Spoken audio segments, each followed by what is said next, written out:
Okay, I believe it is 6:03 p.m. and today is Tuesday,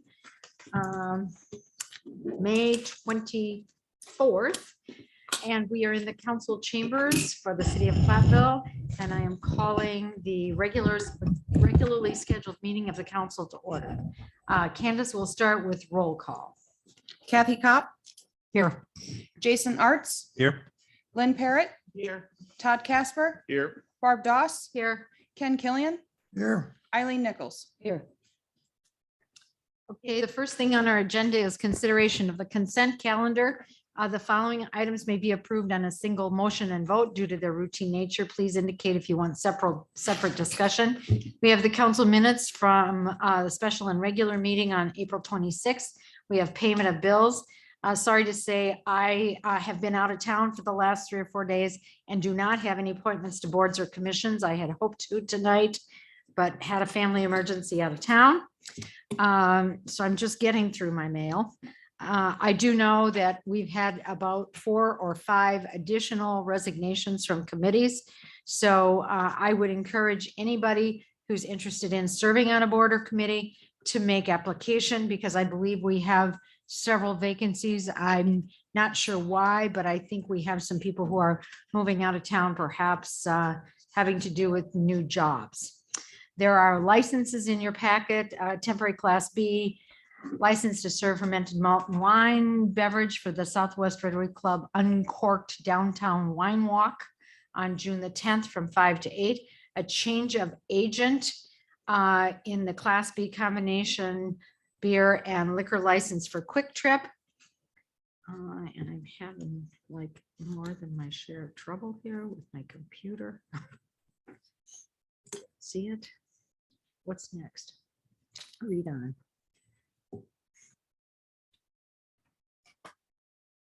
Yeah, I know they're operating. A pop-up came on my computer and blanked me out. Okay, change of agent for combination beer and alcohol license for Quick Trip, and then 1 and 2 year operator licenses to serve and sell alcohol as were in your packet. So do I have a motion or discussion? I'll move to approve the consent agenda as printed. Second. Okay, there's a motion to approve the consent agenda as presented and a second. We'll vote. Candace? Kopp, Yes. Arts, Yes. Parrott, Yes. Casper, Yes. Doss, Yes. Killian, Yes. Nichols. Yes. Motion carries. Okay, next on our agenda are citizens' comments, observations, and petitions, if any. I've had nobody register with a green sheet, so we have no one here, I believe, that wants to make any comment or observation at this time. Moving on, we have reports in our packet from the Airport Commission. Kathy? Nothing new to add. I was going to ask, is there going to be a pancake breakfast this year? Do you know? I have not heard the date yet. I have not heard it. They are anticipating it, but we have not heard a date. Okay. And Commission on Aging? Nothing. Okay, then we'll move into our action items for tonight. The first of which is Resolution 22-12, awarding the sale of 1.34 general obligation street improvement bonds, Series 2022A. And you want to just go ahead, David? I can give him Okay. a lead in a little bit and then Give him a lead as he in wants to and then- get comfy okay. there. So obviously during the April 12, 2022 Common Council meeting, the council adopted an initial resolution authorizing the issuance of general obligation bonds in an amount not to exceed $1,340,000 for the purpose of paying for the cost of street improvement projects. These are for the 2022 CIP budget, which included funding of $1,275,000 for street reconstruction of the following projects. This is Hickory and Gridley reconstruction with alternates, and then Cedar Street reconstruction with no alternates. So the total bond issue for the street reconstruction, including bond costs, is $1,340,000. And I think Dave has some good news to tell us about that in a little bit here. So I won't spoil that, but spoilers coming. Ellers, obviously. So we have David Ferris here with Ellers to kind of, as our municipal advisor, is going to be making a presentation on the sale of the $1.3 million general obligation bond. So I will now pitch it over to Dave and you can tell us what happened. Thanks, Adam. So thank you very much for letting me have the opportunity to present the award or the sale results today. The packet that was passed out beforehand that Adam passed out is the sale day report. And so I'm going to read from basically this document. On page 1, if you turn to that, there's the results of the sale.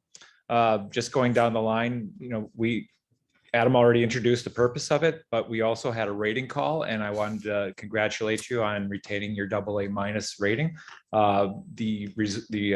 The comments from the rating agency were very positive, and in fact, I just printed out their grid, and there's some nice comments. You have strong budgetary performance, very strong budgetary flexibility, very strong liquidity, strong management, and then just like most municipalities in the state, they always kind of hit you with the weak debt and long term, and that just means you have debt on your books, and there's some OPEB, or basically retirement type liabilities, where they calculate what your fixed costs are as far as debt goes, and that's usually fairly high for most municipalities.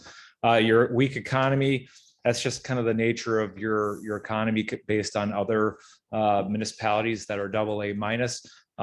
It's something that's kind of out of your control. But I think a lot of the financial information is so nice and strong that they're very impressed with how your numbers look, that they're definitely happy to give you that AA-, reaffirm that from before. So today we had 5 bids. We actually, when we first started out today, we only had 3, so two more hopped on before the bids closed. The winning bidder was Bankers Bank out of Madison, Wisconsin. There is a listing on page 3 and 4 of the underwriters that did bid on your bonds today. Bankers came in at a 3.2285% true interest rate, and the high bid was at 3.41% from Bernardi Securities. Now, the difference between those bidders, because of competition, saved you about $24,000. So we had people sharpening their pencils enough to get your bid, and that 3.228 is the one that won it today. After the bids were opened, we had a reduction in the amount of the underwriter's discount, which is typically what the underwriter takes to compensate themselves for doing the deal. They actually reduced the amount that we had planned as like $16,000 of discount, and they only took $6,000 of that for compensation. So they had quite a low cost of money on that. It was more like $5 per bond, as opposed to where we had sized it at $12.50 per thousand of bonds. Otherwise, there were what's called term bonds on these. And what that means is they take a couple of maturities and they lump them together and sell them as a bigger bond. They're seen by the investor as one bond, but they're 2 maturities for you. When that term bond is paid and you make your first payment on that 2-year term bond, you actually have to do what's called a mandatory call. And so the reason that we have a paying agent on those is that we're talking about way out in the future. I believe it's the later maturities, the 30 through 35. And so if you have a turnover in staff and they're not aware that they have to do that call notice, that can kind of cause some issues at that point. So that paying agent being in place takes care of that, kind of an insurance policy as far as that goes. As we talked about at the preliminary meeting, the bonds are actually callable in 2031 for any maturity of 2032 and on, which I think is about 4 or 5 maturities after that. And then the other thing that happened because of the reduction in the underwriter's discount and a little bit of a reduction in some of the other issuance costs, we were able to downsize the bond from $1,340,000 down to $1,325,000. So we have a little smaller principal balance or principal amount for this sale. Just kind of going through some of the other schedules in here. We have page 3 and 4, as I showed you before, is the list of bidders from lowest true interest cost to high. Then on page 5, we've given you a comparison of the issue when what Brian presented to you last month versus what came out today. You can see that there's a reduction in paying agent rating and underwriter fees. So that's what led to the reduction in size. Page 6 just kind of shows you that basically it's the same structure as we showed you earlier. We maintained the $100,000 blocks as the underwriter really wanted to maintain. So we just reduced that 2030 amount down, that 15,000 when we reduce the size, and it reduced some of the interest costs. So at the bottom, you can see really based on what happened with interest rates since we were out here, there was a little bit of an increase in how much our principal and interest is for the issue, but it ended up being just $20,000. So as I was telling Barb before the meeting, interest rates have gone up about 10 basis points, which is 0.10% since the beginning of the year. When I looked at the schedule that I keep on a weekly basis, basically we've gone up 1.60% since the beginning of the year on all of these maturities. So it's kind of scary. It hasn't really slowed. This week was a little bit better, but seems like when we have a week that isn't a big jump, the next week is a big jump and makes up for it. So I think you came out with a pretty decent rate. If we had sized this the way we're doing things now, we're adding like the 10 basis points per week just to kind of make up for that interest rate risk, and that you would have beaten that by a little bit, maybe about 10 points on that. So I think you came in at a pretty good interest rate for the times. We actually, on this schedule on page 6 is where we solve for the tax rate. When we had the planning run, we were at $2.44 per thousand of equalized value. It's a 2.45. It ended up being about $9,700 more in taxes that have to be levied compared to what we showed you in the pre-sale. Some of these numbers actually stayed the same. Your debt capacity, actually the graph didn't change because it didn't change the size of the issue that much. But the one thing that just to pay attention on that tax rate number is that we're using 1% interest. And if you've heard what has happened to values because of the housing market, that 1% is probably pretty low. So that tax rate is probably not really going to be what it is. You're going to have a lower tax rate based on that excess. So the next graph is what I talked about with the debt capacity. That did not change. That's exactly what we showed you in early April. And then I've included the rating report. I won't go through that in detail. I kind of hit the high points with the chart that they had sent out with the rating. And you can read through that and find out all the good things they had to say about you. And then the only other thing that I included is just the interest rate graph that kind of demonstrates what I was talking about, how the interest rates have really charged up since the beginning of the year. So with that, if you have any questions on the sale today, I'd be happy to answer anything. Okay, anybody with questions of David?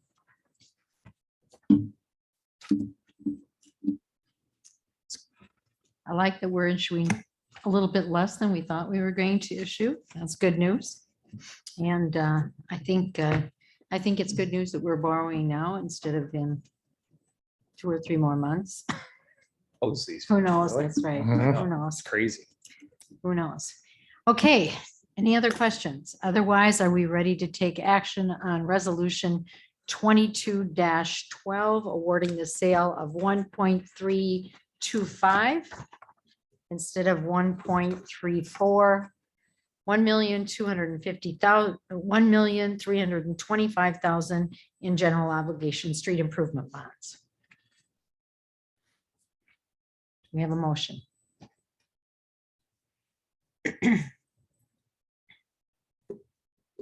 I move we adopt resolution 2212 for the amount as stated by the council president. I'll second. All right, we have a motion to award, to adopt resolution 2212, awarding the sale of general obligation street improvement bond series 2022A in the amount of $1,325,000. Candace will vote.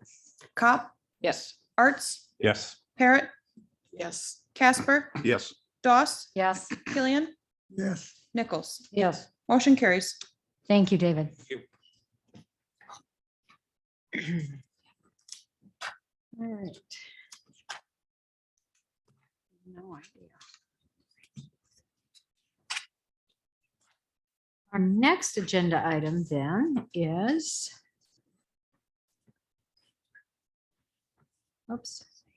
the fire station. professional design services. Yeah, so I will take that one. All right. So just to kind of recap again for the council and the community. So in 2021, the city of Platteville completed a fire department comprehensive analysis, which was determined the current location of the Platteville Fire Department would not be suitable for renovations or expansion. The analysis recommended the potential for a new fire station to be located at the former OE Gray Learning Center building located at 155 West Lewis Street. In 2021, the city of Platteville gained ownership of the Learning Center by entering into a transfer agreement with the school district of Platteville. So in the spring of 2021, the city of Platteville submitted a community project funding request to Congressman Ron Kine's office, in which an $8 million request was submitted to the House Appropriations Committee. $7 million was authorized by the committee members to be included within the 2022 fiscal year appropriation cycle. The city of Platteville has received official notification the appropriation was approved, and the omnibus bill and the president officially signed the bill into law in March. So city staff are currently working with a contact at the United States Department of Agriculture, as we now have to submit a community facility programs pre-application in order to gain access to those funds. So in continuing to move the needle, the city requested proposals from qualified architects/engineering consultants to be part of a team to perform professional services for the design of a new fire station. The design services shall include landscaping design, architectural design, interior design, site, civil, plumbing, mechanical, electrical, and telecommunication engineering services. The design proposal should include the following phases for program verification. Number one, we want them to look at the schematic design. So considering a standalone fire station and providing a recommendation as to whether a training or additional space for education and service-based organizations could be included in the joint facility. Number two, looking at the design development. So preparing detailed design documents, plans, and specifications for the approved design and layout. Number three, completing construction documents for the plans, specifications, and contracts. And then number four, bidding and construction administration services, where we'll be looking for site inspections to be done bi-weekly if possible.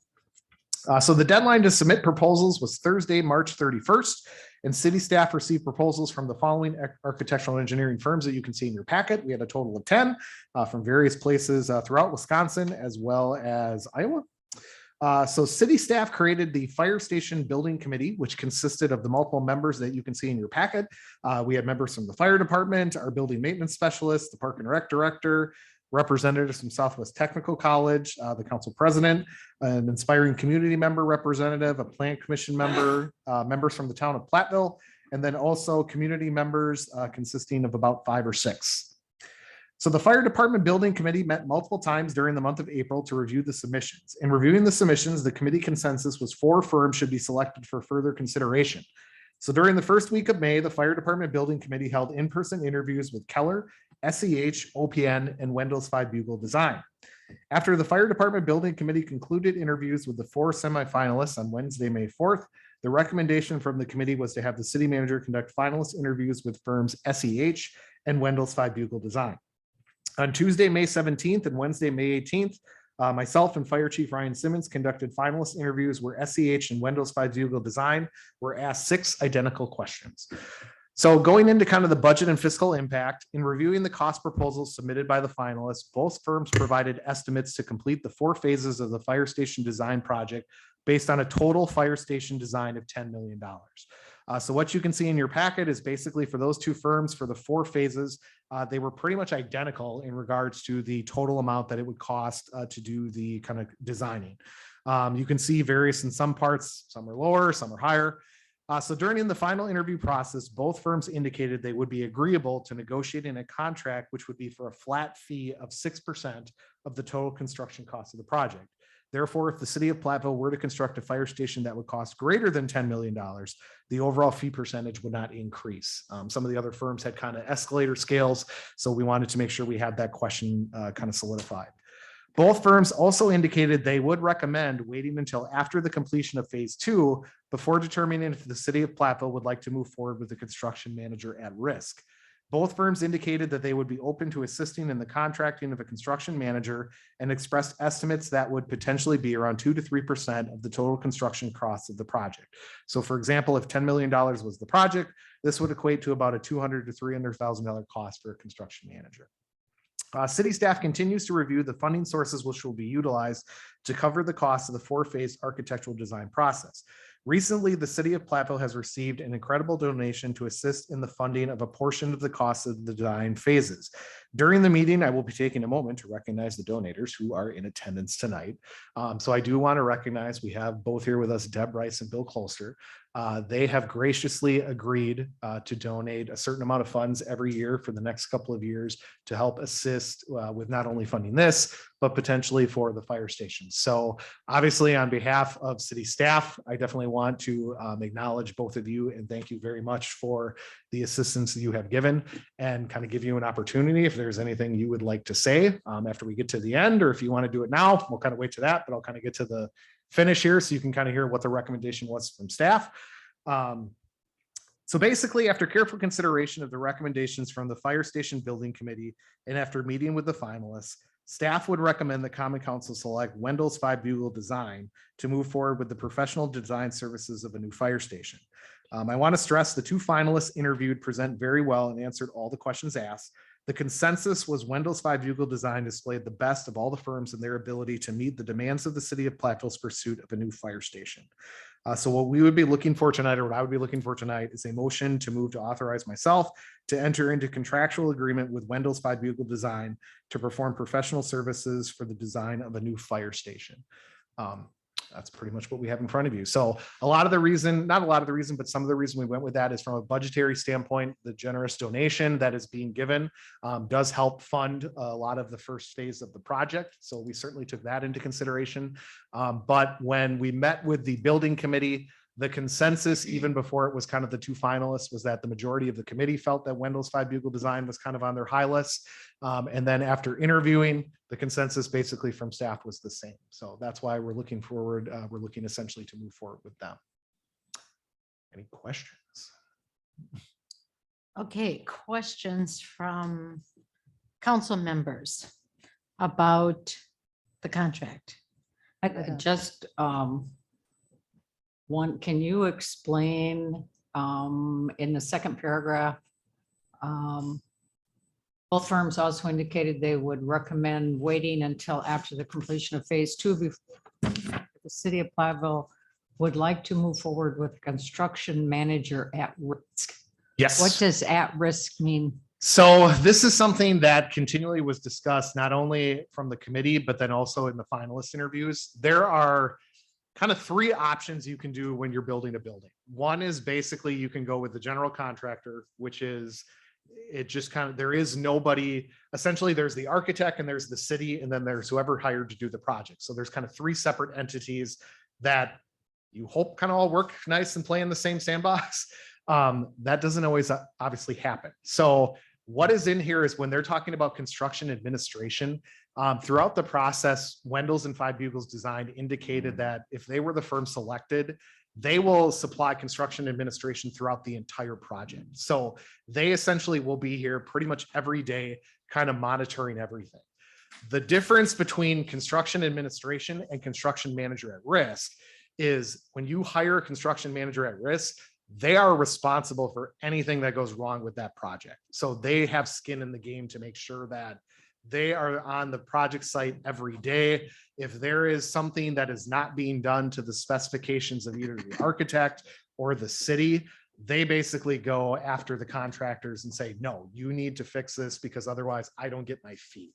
So what both firms kind of indicated was until you get to the phase 2, which is the schematic design, you're not going to know what this total cost of the building is. So what they both recommended is go through phase 2, get the complete picture of here is the exact building we're going to put on whatever site, you know, Owie Gray or anywhere. And then once we know that, then you can negotiate for a contract manager at risk. Wendell's 5 Bugle does have contractors that they have, but then they also would be open to either doing someone from their company or potentially you do an RFP for a construction manager, and they would be a part of that process. I don't know, Ryan, is there anything you want to add that I missed?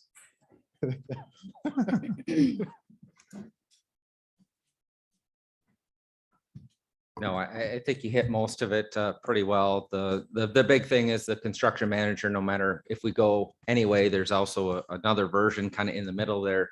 That person is as an advisor is another option, and they're ultimately our rep for the city, regardless of whether it's an at-risk or an advisor, where the construction administration services are the engineers and the architects, just making sure that the building is actually built to the specs that were designed and the normal checks that they do. So they're not really there to be on our side when they're doing the administration services. They're just making sure it's done by their design, where the construction manager protects our interest more so than the builder or the architects. And I would add that when we built the police station, we hired a construction manager that was paid for by the city and reported to the city. So they kind of held everyone's feet to the fire. It's like, you're not doing that right. And, so it's kind of it's our person. In some cases, people think that one of your staff can do that. Well, Adam could run over there every day and see if it's going well. Well, Adam has a full-time job. He doesn't need 2 full-time jobs, although some days he may think he already has. That's true. full-time jobs. So Do it, the Glenn. construction manager is really your person who represents your best interest and doesn't let the architect or the construction people Yep. have their way. It's got to be your way, not their way. I guess that's what I would say. I think it worked well for and Doug is shaking his head yes. For the life of me, Doug, I can't remember the man's name, but pardon? Oh, see, I could Yes. not remember his name, but I remember, yeah, he was our guy. So But Ziegler came to do a bunch of work, correct? Ziegler for the police department. He worked on design, historic features. Ziegler. What? Zimmerman? Zimmerman was a architectural firm I that got he it. was I got involved, the but wrong, as it's a Z. chief, It's a Z. yeah, as the chief said, it was Brad Fry that was the construction our- manager. our construction manager. Okay, folks, I have a question. My question is, as far as what will the council learn as we go along? Because if we have comments we want to make, when do we have time to make comments as they're doing design? Sure. So I think the Are there game certain plan. times we're gonna be able to meet, and I have a half a dozen things I like to bring up. Oh, for sure. I went through a tornado and I have things that I want to see done, in my opinion. Yes, so their intention, obviously with Five Bugles Design, is they kind of do our plan is to continue to meet as the kind of the fire department committee to do a lot of that legwork. But there also is multiple times throughout that process that they know that obviously you 7 are the official final elected officials who make the financial decision. So they are going to make sure that they are setting up time to meet, obviously with the council. So whether that would be, you would be joining the, department committee meetings, which you could do anyway, or they, more than likely, they're going to want a separate meeting with either a work session or something along those lines to meet just with the council to kind of talk about what they're doing and provide an update. I think that they kind of detail that in their proposal, Yes. how they engage folks. Yep. Yeah, it's at 30% of the design phase, 70% and 90% completion of the design phase. They'll get together and meet with you. Okay. My memory as far as the police station is that we had some things coming in late and we couldn't do much about them. So I don't have a good memory recollection as far as getting things done, in my opinion, correctly. So that's my concern. Okay, Joe Carroll can probably remember that. You were sitting right there. okay, any other council person have questions? Otherwise, Deb and or Bill, would you like to take the podium? do we, do we want to vote first and then you'll finish it off? No, when we vote, then we're going to the next item. Then we're done with it. That's the way it works. Sorry, Bill. I might have said something different if the vote didn't go. Oh, well, you may still be able to say Yeah. something different. It just won't be at the microphone. About 5 years ago, Deborah and I attended a open house at the fire department. And with all the trucks in there and all the things going on and everything that was stored, Deborah made the comment, this is not what I remember when I was a kid, because the trucks were much smaller. There was more space in there. And quite frankly, as I've told this body several times, it's just dangerous down there. But this is not about Deborah and I. This is about her parents, who were both very active members of this community, Wendell and Peggy Rice. Her mother, Peggy, was a police dispatcher. Her father was a police officer. He was an EMS driver. But I think more importantly to him, he was a member of the volunteer fire department for over 50 years. He was granted an award by the state of Wisconsin as firefighter of the year.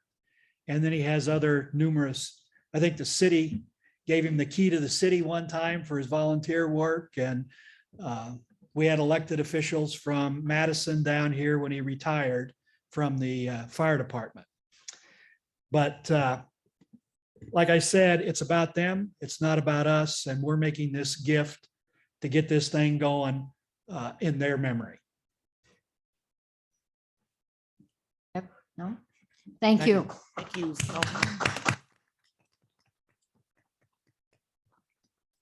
And we thank you for the hours of time and energy that you invested even prior to the formation of a committee to help get this moving. And I would be remiss if I didn't also say, we thank all the other members of the committee who spent time reading the 10 proposals, narrowing those to fewer proposals, interviewing people. It was a tedious process that took people time. And I'm very happy to say people spent that time. Mhm. I mean, they were very committed to Yes. this and spent the time necessary to be able to read and rank these proposals. So yeah, I figured, somehow I figured that. Bill. I figured Deb wasn't either, but you know, who knows? So we have the fire station design, professional design services. The recommendation from first of all, the recommendation from the committee, and the committee did hear from these and really was like, yes, either of them could do the job. You guys need to meet and figure out which one. So the recommendation from the city manager and the fire chief is that we authorize entering into a contractual agreement with Wendell Five Bugles Design to perform the professional services for the design of our new fire station. So does anyone want to make a motion? A motion, I move to authorize the city manager to enter into a contractual agreement with Wendell's Five Bugles Design to perform professional services for the design of a new fire station. Second it. And we have a motion and a second by Todd and by Lynn. Candace, we'll vote. Cop, Yes. Arts, Yes. Parrot. Yes. Casper, Yes. Doss, Yes. Killian, Yes. and Nichols. Yes. Motion All right. carries. Moving on to the next phase of our fire station project. So thank you, Deb and Bill again. We will now move to the third agenda item on our action agenda tonight, and that is the bipartisan infrastructure law 2023-2026 considerations for transportation projects. Howard. Okay, thank you. We have this grant window for the 2023 to 2026 projects that are due on June 3rd. Projects can be full reconstruction to include design costs, street and storm sewer reconstruction. Just a reminder that when DOT says 2023, they generally mean bidding in late 2023 and construction in 2024. Based on guidance from the work session last time, staff is proposing to include the entire 2023 to 2026 CIP list of projects. That includes Jefferson Street, Grace, Soden, Henry Street, Ann Street, Division. We have a block of Union Street. We have a block of Jewett Street. We have a couple blocks of Camp Street and 7th Avenue. These would be what we call STP, Surface Transportation Program -L for local, except for Camp Street, which is a STP-U or urban program. Staff also recommends that we add in East Main Street from Water to Broadway for the 2026 project year. This would allow the new fire station to be built and vehicles transferred before this East Main Street project starts. As we discussed before, one of the main reasons for that is to put in a brand new storm sewer culvert, relocating it out from under buildings and things like that. These grants are 80-20 grants for design and construction. Water and sanitary sewer work will need to be funded through the water and sewer ratepayers. There is funding through the DNR for water and sewer. What they've done is they've basically poured additional money into their existing loan programs, where they subsidize loan payments to reduce the loan payments. For example, tonight we heard that there was that our bid came in at like 3.2%, and at this point the loan funds are talking about 1.8% for most projects. They do have some funds available for grants, in their terms, principal forgiveness. But quite honestly, Platteville has had a hard time qualifying for a lot of those. We can certainly qualify for loans, but it's very difficult for us to do the principal forgiveness or the grants. Those normally go to extremely small or extremely large communities, mainly because of violations or potential violations of safe drinking water requirements. It's sad that we have a great water utility that provides great water and all that stuff, because we're not eligible for some of these other things.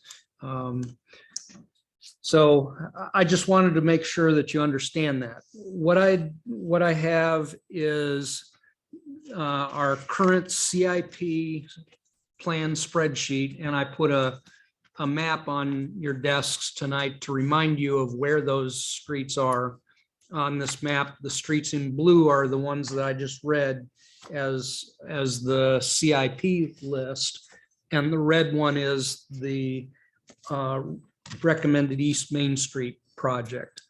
So what I have in front of you is in our CIP, we had, for example, for 2023, we were going to do Jefferson Street, the entire length from Cedar to the cul-de-sac. We initially thought that it would be $1.28 million for the cost of the project, and we had estimated $670,000 for water and $630,000 for sewer. The reality is that with today's inflation, plus with DOT costs, instead of being 1.28 million, it's a little over $2 million that we would expect that project to be. And what that means is that our 20% is the $405,000 that you see on the spreadsheet. And so what we're saying is that at the very bottom of the page, we're going to be paying off $1.355 million in general fund notes in 2023. And up at the top there, the 1.28 million, it said that we would have had $75,000 wiggle room remaining in that. To the far right, that would mean that would allow us to fund a $375,000 project with just that amount of money. But when you put all of these projects together, not including the East Main Street project, but if you put all of the 2023 to 2026 projects together through the DOT, and if we were successful in getting the DOT projects awarded for all of these, the total general fund borrowing that we would need to do all of the projects at 20% would be that $1.397 million, which is basically $42,250 more than what our internal debt limit says that we should borrow for 2023. We could knock out all of 2026 projects using that funding. Now, that's the good side. The bad side is the blue and the green. That's where the water and sewer, you can see the differences between, like I showed, Jefferson Street had 670,000 in water, 630,000 in sewer was in our CIP. Based on updated costs from current projects, we're projecting those costs to be 877,000 and 810,000 for Jefferson. So down below, what it says is if we did all of these projects, what that would mean is the water fund would need $3 million and sewer would need about $2.8 million. Quite honestly, I don't expect us to get all these projects. I hope we do, but we won't know until we submit them. So staff's recommendation is that we submit all of the 23 to 26 projects as listed here and include the East Main Street project for the delayed 2026 construction. So questions. Howard, do I take that to mean that you would be submitting a request for just over $5 million, $5.1 million? Almost Yeah. 5.2? Yes, Okay, so I get that by going to the GF principal line of 4.925 and add the 241,777. Is that right? So the request that would go into DOT would be for 5,200,000 and whatever. Is that right? I would I'm have, trying to figure out what the request is going to be. Yeah, so the request is gonna be, if we looked at the quick math here, you got Jefferson Street, we're saying that's $1.2 million. no. Or, What it would be Yeah. is you would add up all of those 20%, which comes to that 1.397 million. And so what you would do is well, I think she's asking though, what's the total total ask? street? Total street acts Right. looks like the general fund principal, which would be 4,925,000, right? Actually, it's just short of $7 million.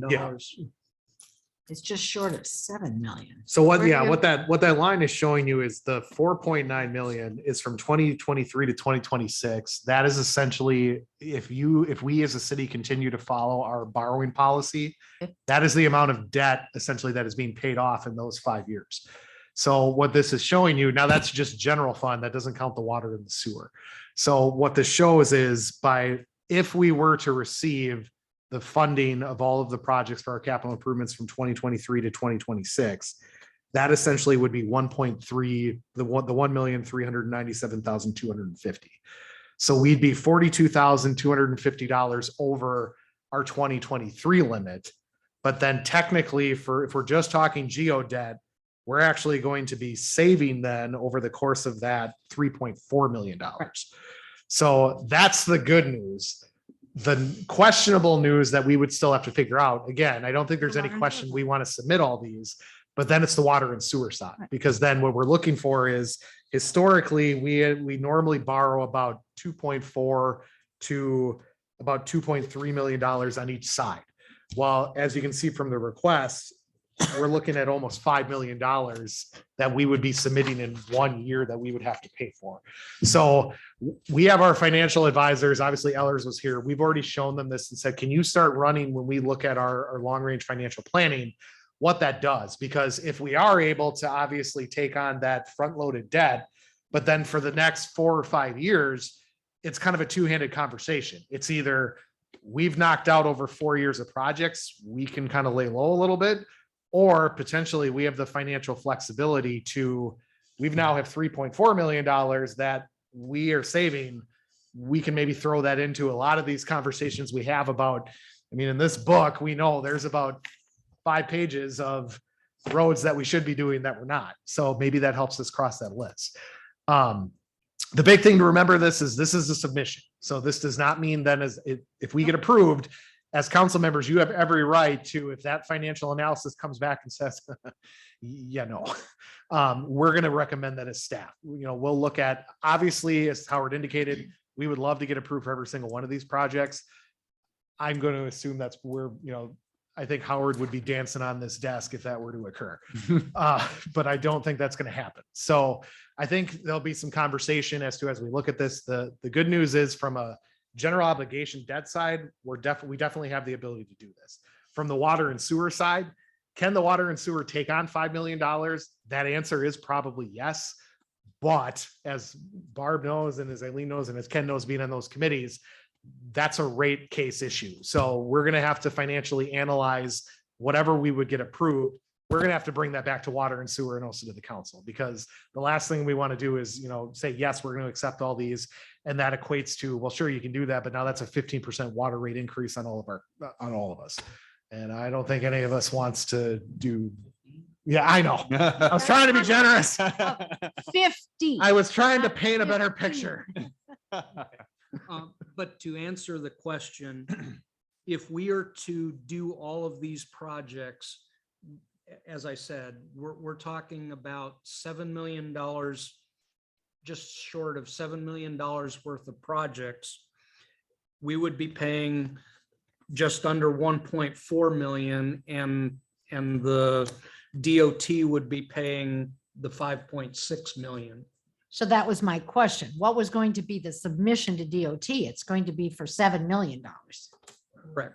for these streets, or 7.9 or whatever it is. Right. So and the idea would be that they would give this award, but it's going to go out supposedly 4 years because it's projects in 4 years.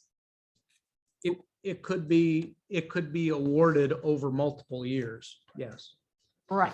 So it could be awarded over multiple years. So we already know that costs increased for this year. So we may have projected any increase for next year, but have we actually project, just like David said, he's going 10 basis points now every week. Did we project far up? Do we project enough? I don't want to see 7 million, we get 7 million, all of a sudden we have $10 million in projects that now we have to figure out how to fund the other 3 million. So I'm just saying, sometimes it's better to maybe estimate, like, I know nobody can look in a crystal ball and say, how much is Right. concrete gonna cost next year at this time? How much is a load of gravel gonna cost in 4 years? We do the best we can with Yeah. it. I mean, But I'm hoping we am- escalated those costs for each yes.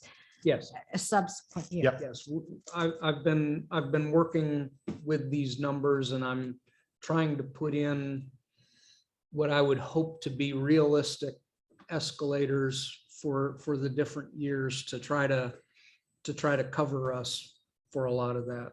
Because you are correct. If we're told this is, 5.6 million is all that DOT is going to put in, we end up putting in the rest. Okay, other people with questions on these, this submission for bipartisan infrastructure dollars, I guess that's what I would call. These would be road projects, street projects, and storm sewer projects, not inclusive of water and sewer, since the law does not include water and sewer. Kathy? The grant deadline is June 3rd. Is that correct? Do you Yes. have a sense of when we will hear? So they tend to tell you one thing and then it delays, but I think we're supposed to hear something, I think by, wasn't it July, August is when. They're going to try to do this in like late July to Yeah. August. It's what the original- But we don't know. I mean, the original grants that we put in earlier for the 2022 money, they said that they were going to get us that information in May, and here it is, the 24th, and we still haven't heard anything. So they have a very short window to meet that May deadline. So we'll see. Yeah, that was going to be my question. Had we heard anything about the overlays that we submitted for this year? Checking my junk mail right now, but no. No, Checking my junk. no, All right, Eileen? Do we know, Howard, with this proposal, the BIL, we package them all together, send in all the streets that you have listed here? And then do they separate them out and say, we give this much in this year and this much in this year? Or do you know how they're going to do that? Or is it just going to be, yes, we like your whole package and we'll fund it? I have to submit them individually. Okay. So they will come back and they will say, for example, I like Jefferson Street, I don't like this other street. And or whatever the criteria is, and we'll just have to do what we can do with it. They may tell us, we want to do Jefferson Street, but instead of 2023, we want to do it in 2025, or, I'm just trying to, cover our bases as best we can. And so hopefully by the time we get the award announcements, we can work with you on our CIP. And if we have to change years for different projects to make it fit, we'll present that to you. Thanks. And other questions? I had a question about Ann Street.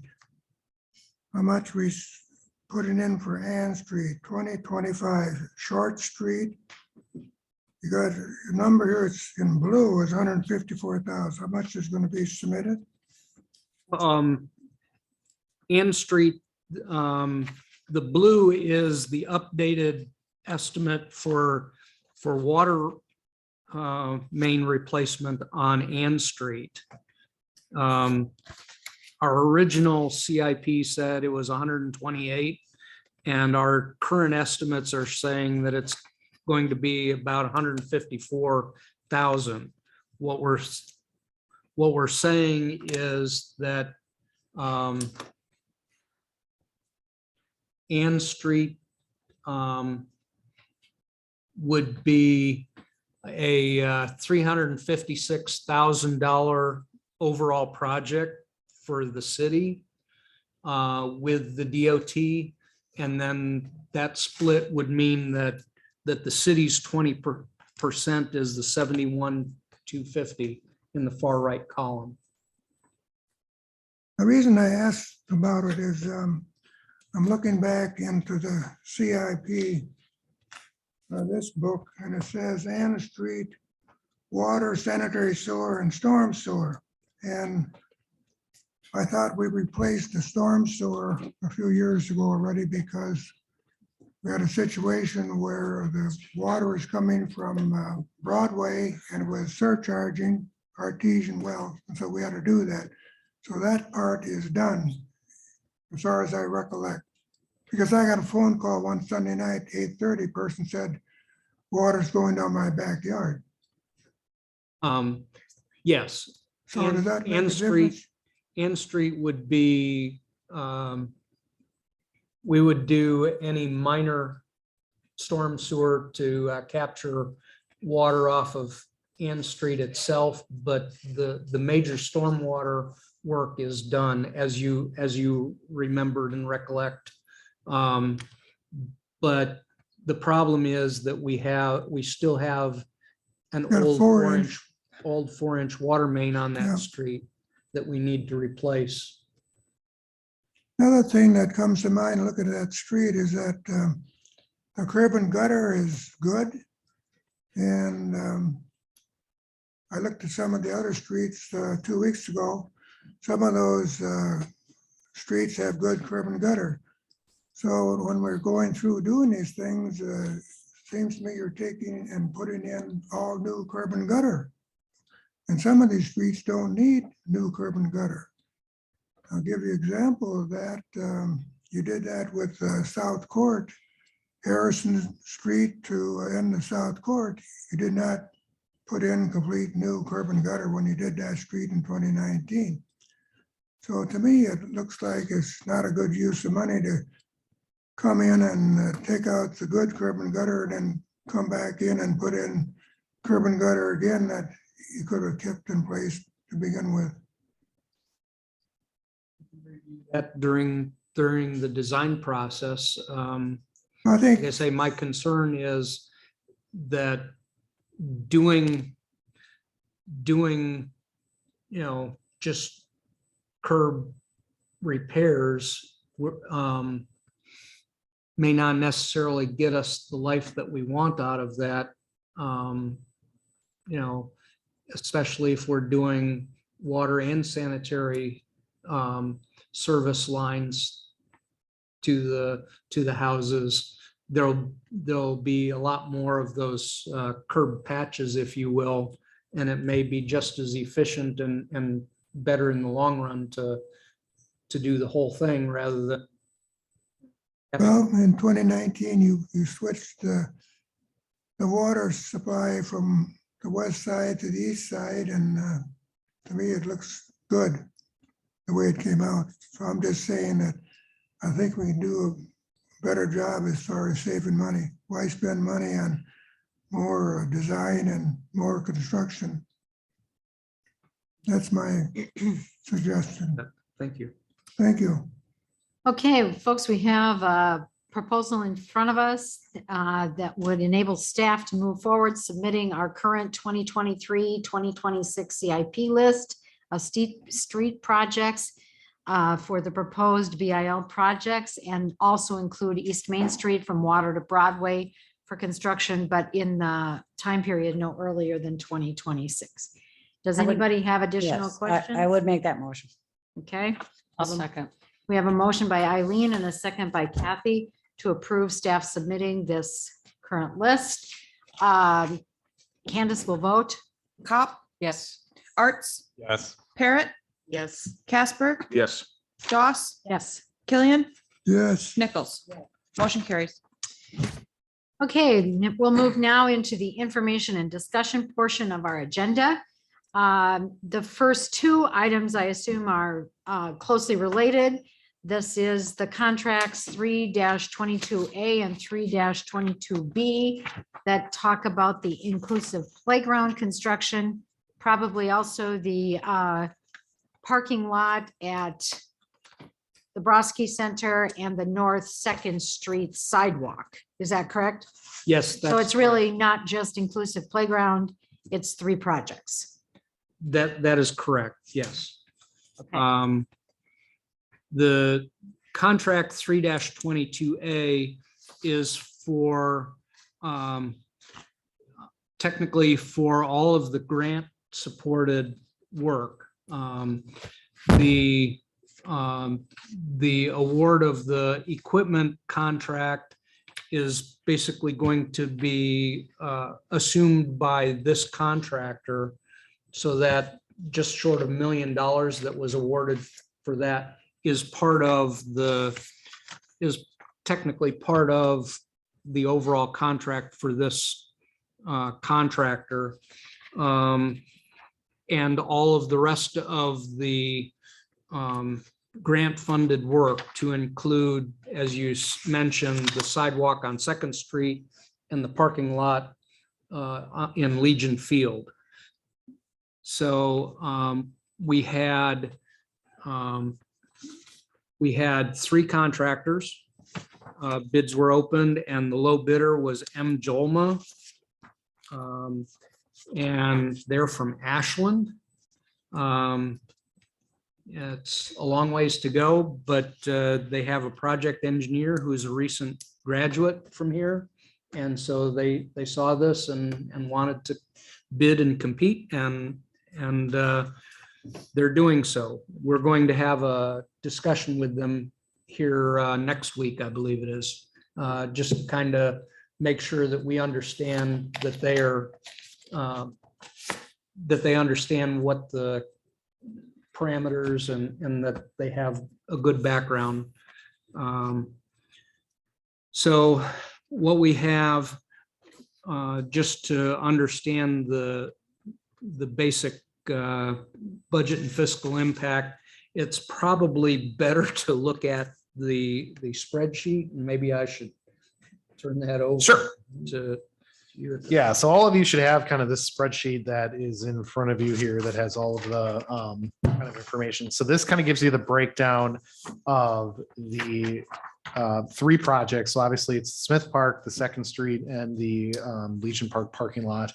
And then what it kind of breaks down is the alternate bids, which included the Legion Field storm sewer, potentially playground concrete, the pavilion decorative fencing, Smith Park drinking fountain, the Legion Field electrical, and then it went into the other contract, which essentially was the kind of alternate donation items that the Platteville Inclusive Playground Group was working on. So this has the restroom remodel, the pavilion construction, and then various items involving, the ADA door openers, the adult changing table, some upgrades to the fireplace and chimney that city staff was looking at doing, some baseboard heat, epoxy flooring that potentially the city was looking for, camera allowance to obviously include cameras that would be at this location, some electrical lighting needed, and then some compost wrap. So I had a meeting kind of this afternoon with Christina and obviously Jean to kind of go over, kind of try to summarize this as best as we can to look at what we're looking at. So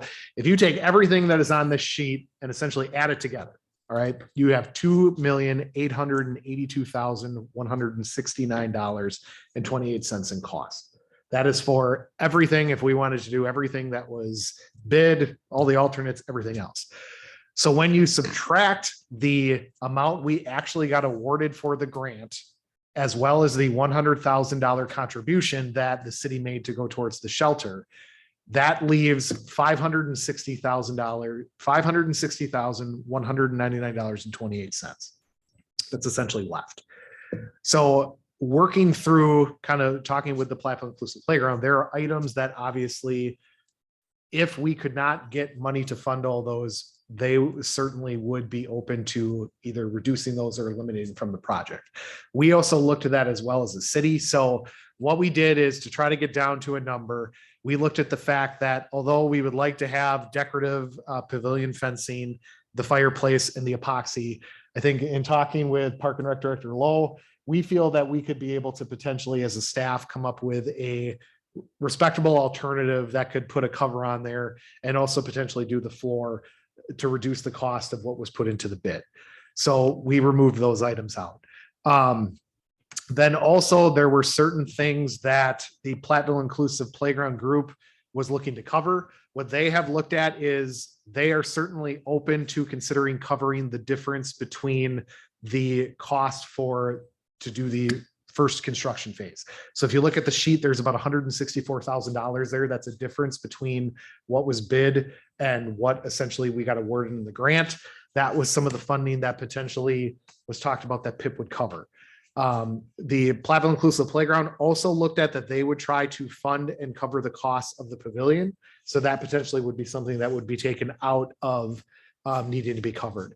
So when we started to look at potentially what could be removed or possibly would be funded by the Platteville Inclusive Playgrounds kind of donations that they've been working on, that leaves about $142,532.66 that is still questionable that needs to be funded. So obviously as city staff, we can start looking into how potentially that could be funded by the city or where that could be funded in regards to, you know, we can go back and kind of do a little bit more due diligence and looking into some of the trust fund accounts that are there to make that possible. We've also talked about, we can sit down, our intention probably in the next 2 weeks here is to sit down as well with the Platteville Inclusive Playground Group and Delta 3 and kind of look at, okay, are there any items that we could trim out of that number that could make that less? You know, the concern we obviously have as staff is we're not talking a $5,000 difference here. We're talking a pretty substantial difference. So our concern, and obviously the concern that was definitely relayed from the Inclusive Playground Group, is we, you know, have a fear that if we start, you know, chipping away at this, this is going to look like a very vastly different project than what has been kind of talked about or potentially what their efforts are. But that's kind of where the numbers look at right now. There's obviously a lot of options and scenarios, things that could be discussed, potentially items that we could try to work with Delta 3 to look at, okay, are there ways with lighting? Could we reduce the amount of lighting? Does that save money? Are there certain material things that we could change? So our intention here is in the next 2 weeks to try to hone in on what exactly is that gap number. And potentially work with Platteville, you know, Inclusive Playground Group to get, you know, a finite number of, hey, here are the items that we've kind of talked about. But what kind of came up was definitely continuing to work on a partnership where the Platteville Inclusive Playground Group definitely said they would be looking at, you know, potentially funding the gap that is there between what the grant funding was and what the bid came in for the playground portion. And then specifically some of those items, if they're not able to fundraise for it, you know, that's something that we would have to look at in the future, potentially doing, whether that's a pavilion, whether that's some of the other, you know, concrete slabs, different things like that. And then we'll try to work obviously with them, with Delta 3 Engineering, and kind of honing in on, okay, what is the true overage that we're looking at? And then providing obviously you as council members, the best kind of options and scenarios to how to fund that in regards to, you know, do we dip into do we potentially look at some of the trust accounts that are out there? Do we look at park impact fees? Do we look potentially to go into reserves? You know, we'll kind of present all those options, but that's my way of trying to shrink down as easy as possible for you to kind of go over the scenarios. I know the Inclusive Playground Group is here, so I don't know if there's anything I missed that they want to add. Christina, do you want to come to the microphone? Morgan, if you want to come with, you can. You don't have to.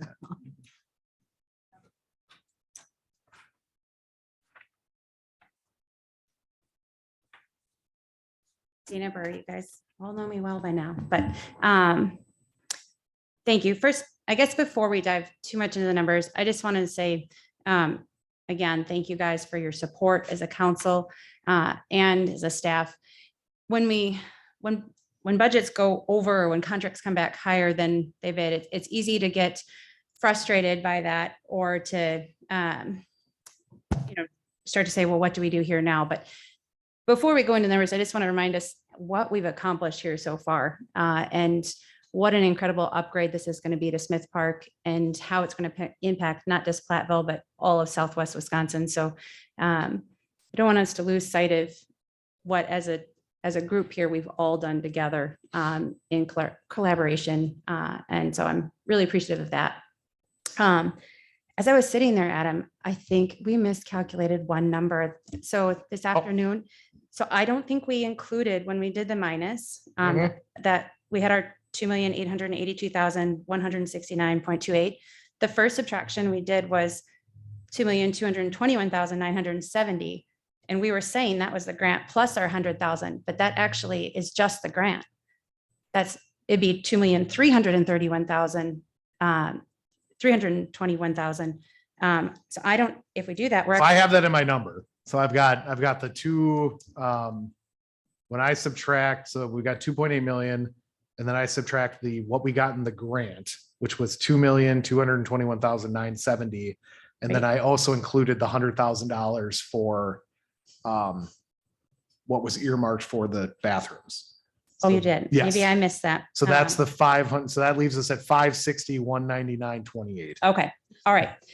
Well, here, I was hopeful. I was too. And Adam, I understand you're trying to tell us the numbers, but when you give us numbers that are not on our sheet, I know. it only serves to Right. create confusion. To- And so the numbers that you are talking about are not on our sheet. So maybe it would be easiest for us to go back to the top of the sheet and understand what the total grant amount was. Yep. And where that number is listed. Yeah. So if you look at, so essentially where that number, to kind of walk you through, where you get 2,882,169, that is if you're looking at the first graph, you'll see the total under bid prices is 2,393,110.98. Then if you start adding up All right, all of that's the, enough. yep, All So right, that's we're that. stopping right there. Yep. 2,393,110.98. correct. And the grant amount is 4 columns to the left, 5 columns to the left. So the total grant amount was $2,221,970. Correct. So we're on the 4th line down. So the difference between the grant given and the bid prices is $171,140.98. Correct. All right. Yep. So everybody sees that at the top. Yep. All right. So that's the first difference. Yes. All right. And we know that the equipment has been ordered Yes. and the equipment costs $999,159. And we're looking at these bid prices for construction and engineering construction that came in from And Joel, these companies of 2,252,110. So we see that kind of in that subtotal Yep. of equipment and construction.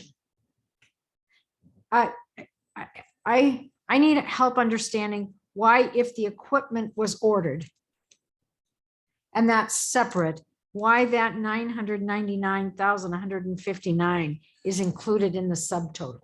I just need to help me understand why M. Jolma Inc. Because we order that directly from Lee and that's who we're paying? actually, what's happening is we ordered it earlier, but we're going to do it as a pass-through through M. Jolma to League Recreation as part of this process. We ordered it early, but for purposes of payment, we're paying it through M. Jolma's contract, and Lee becomes their subcontractor for the equipment itself. Well, that So I wanted- explains why it went, why that number is in there that was approved, and it's like we're reapproving Right. another 900, which we already approved once.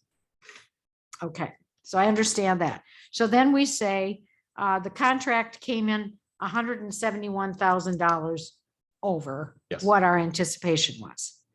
And then you go down through these alternate bids. So one alternate bid was Legion Field Storm. What does that mean? Is that a storm sewer, storm It's water retention pipe? It's storm sewer in Legion Field to as part of the sidewalk project to make sure that the storm water gets out from from behind that sidewalk over to the, out into the Okay. storm sewer in the street. And that's a city cost. So that's why it's over there in that column. And is that an alternate you want to retain? Or is that an alternate that you're thinking of getting rid of? Well, that's one of those things that we would have to work through with Adam to see where we would find the money for that. I would like to get it done, or else the water is just gonna end up going over top of the sidewalk and stuff like that. Okay, so it's an essential, is what you're saying. I mean, Yeah. it's an essential. Right. So that's a retain. Okay, so that's not a no. The next thing down, playground concrete. We do intend to keep that. That is the future expansion space. As we order, as we've raised money to order additional bonus equipment, that cement cost will go down as we put the bonus equipment in. But that is something that we actually plan to include as a play space element, because we plan to add hopscotch and floors lava type paint activities on that area. So that it'll still be a play space, even if it were never expanded in the future. But you. The The next PIP would take that. pavilion decorative fence, we've already said you're gonna take that out, so that's gonna go. The next one, the Smith Park drinking fountain, that was something the city added. Sand. Is that on the A, B, C, D, E, or F list? Keep it, go, what? That was on our retain list, would be my opinion, for a playground to have a water fountain. That would be on the essential list from the city, $11,000. And then the next Legion Field Electrical, that's something the city added also. And that's electrical for, I don't know. What that does is that consolidates a number of separate circuits over at Legion Field, the Broski Center, the pickleball, the horseshoe pits, things like that, and basically consolidates it into one. You'll So- decide if you're keeping that. Well, it saves us money in the long run because, That's all right. You're gonna decide. Yep. You're right, not expecting them to decide. Correct. All right, then the inclusive playground contract. Oh, so that's the first contract. yes. So Correct. that's the first contract that comes out of the grant. And so what kind of, so it appears that the inclusive playground grant that you guys are talking about, you're 106, I'm just gonna say $165,000 short. in this Yes. Contract, plus the 59,000 Yes, for this, so Plus- 165. plus our pavilion is over too, by 7,000. So Yeah, but we're not down to that because we're not, okay, that's, we'll focus here. this is, yeah, we're just focusing on the first contract, which is 322A. It's the CDBG CV project grant funding. So it doesn't have anything to do with fundraised money, right? But even then, we're over some. So what kind of action are you expecting on that grant? Because you have here, move to award contract 3-22 inclusive playground construction to this plus alternates as proposed by the Platteville Inclusive Playground. It appears none of the alternate, you're not proposing any of the alternates for the city. We will Not update- in the current writing. Is that right? Well, we're gonna include those in the memo for next time. But the idea, yeah, So right now, based on the first contract, what we would be looking at doing is asking the Platteville Inclusive Playground Group to cover the overage of just the Smith Park portion of the contract. And then essentially the $59,400 for the concrete. The rest of it then that is on here would be, the expectation would be the city would be covering those overages. So that would be the 6,400 Right. for the Second Street and Legion Park combined. And then 27,600 for the Legion Field Storm, 11,700 for the drinking fountain, and 5,400 for the electrical. Okay. So that's what you're gonna, so however that, So we're going to look into the available funding sources that potentially could cover that all right, and difference. And Correct. it would be the expectation that the Platteville Inclusive Playground Group would commit their 224,000 for this part of the contract. That would be for the overage and for the concrete. Yes, but the concrete would, costs would vary based on how much we actually ended up with the square footage. It's a unit price. Oh, But yes, which, as you might imagine, is a bit of a hit to the fundraising, as we were not anticipating, that extra amount. When we had anticipated 2.2 million for our total budget, including the pavilion and all aspects that we were helping to fund, which was roughly 279,725 that we were going to be raising to put towards that. Once we hit that amount, which we have, thankfully, we then transitioned to raising money for bonus equipment.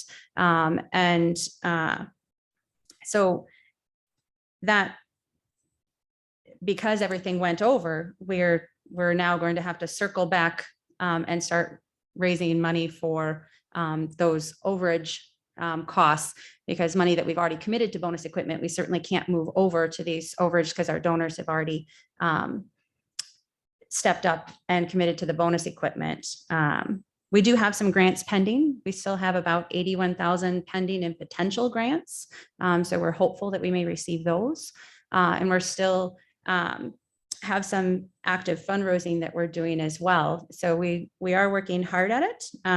But it obviously the base project is essential. And as we move on to the next part of it, I guess that's where we'll circle back on. We know we need to step up to do this part, but we'll discuss the other section here in more detail in a few minutes. okay. So anybody with questions on the grant, the first part here? Kathy, I mean, we're just at the top half the page. Right. So can you clarify? The number that I was thinking is that the initial project was 1.9. Is that, and then the grant application went in at 2.2 to cover the Second Street and Legion Park pieces. Yes. So if you look at the spreadsheet that's kind of in front of you, the original estimates were that the equipment was going to cost about $1 million for Smith Park. Then there was about $814,075 in construction and $106,200 in engineering for the total portion for Smith Park to be 1.9. So then the bids came in, the equipment definitely is under budget. The construction is now over. As you can see, they were estimating 814, that's coming in at 979,000. And so then, and the engineering is what was budgeted at the 106. So that's staying the same. So that's where on the Smith Park portion, there's a gap now of 164,714. Then for the next project, Second Street, which is the sidewalk, we didn't have there wasn't any equipment. There was construction of 135,545, 17,400 in engineering to get to the kind of the estimate of 159,40. The construction came in actually under, that was the 124,638.56. And then the engineering stayed exactly where it was. So that project is about $8,900 under budget. And then Legion Park is showing, we had estimated construction of about 135, the 17 to get to 150. That came in more expensive. So there was 148,000 in construction. The engineering was dead on. So that's showing about a $15,000 overage for that. So then when you see the last two columns, the PIP difference. Yep. The 164 is the amount over. And if you take the overage of 15,000 and subtract the underage of almost 9,000, the city difference just in this contract is $6,426. Now, question.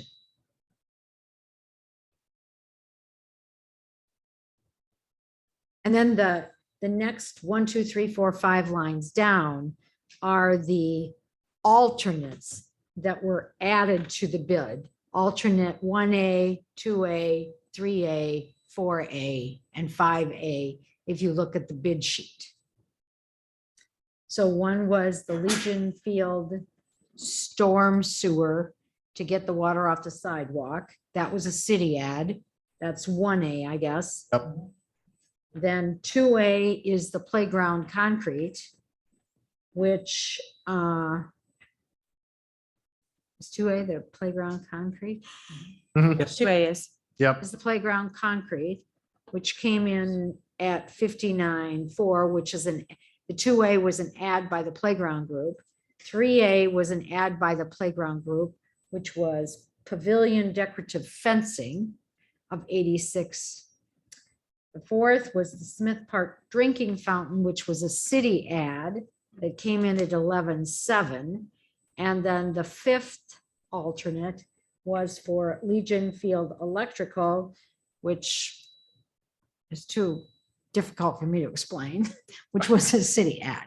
So those ads then all added to the overage. So if you look at the overage, they have total up the total overage of each one without anything removed. That was 310 for the playground group, 51 for the city. But the playground group has subtracted that $86,030. So that takes theirs down to 225 over.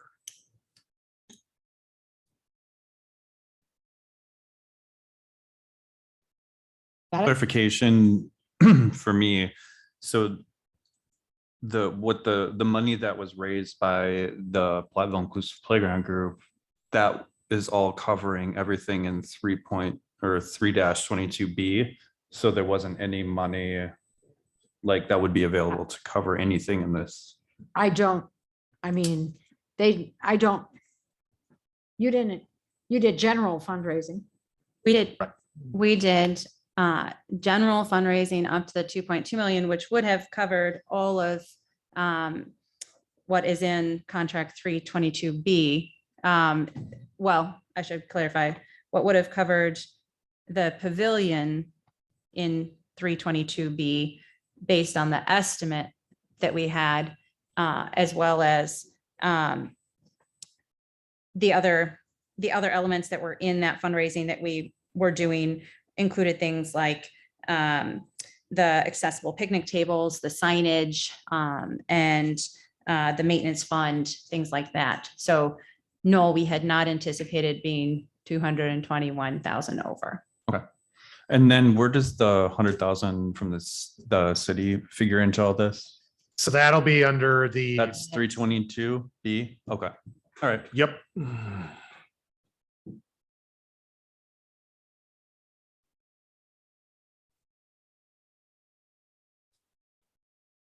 Other questions? So I guess the question is going to be the 225 grand and the 52. Right. Because if we approve this contract, those, We got to fund that. that's got to be Right. funded. As I understand, and correct me if I'm wrong, Adam, as I understand it, for the alternate bid work for that 59,400, ultimately, we will only pay for whatever unit price we end up pouring. We are Correct. not committed to that full 50. Correct. So that's an estimate, assuming if you did all of it, it would cost you 59,400. If it's less, then it'll be reduced down. Right, even if Right. we did a foot, that we only pay for what we put in, right? Right. Then I would recommend that we approve that, the 322A-2A along with the base bid so that we can proceed with this project.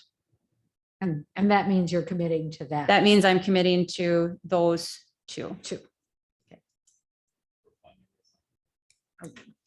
Yeah, fundraising. She's, Okay. yeah, she's committing to Okay. the. I'm, oh, I'm to committing the different- PIP money to that 225,000. Okay. Should we choose, we, at the end to do something different with the concrete, then Yeah, then you won't. pay for- then I won't pay for it. And then the city's got to come up with its 52 grand if it wants to do the projects that have been listed, the drinking fountain, the Legion Park storm, whatever, Right. and the electrical. Correct. Okay. Other questions? Just one more Todd? clarification. That's okay. What is the city on the hook for in the end here? What are we talking about? We've talked a lot of figures and we talked about the 51, 180, 66. Is there anything else then that we are voting that we're gonna have to fund? This is Yep. up for the grant. We'll get there.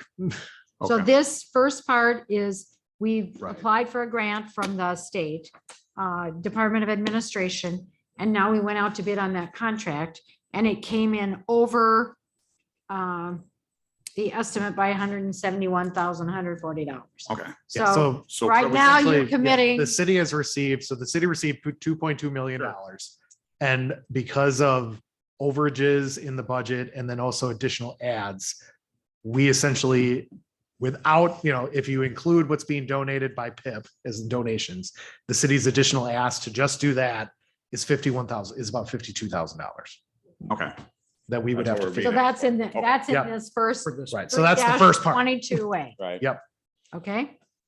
So, and you're saying you'll fine tune that, and when you come back next time, you're gonna have your sources. Yep, If you're going to propose spending $51,000 that's not in the budget, you're gonna have your sources. that is correct.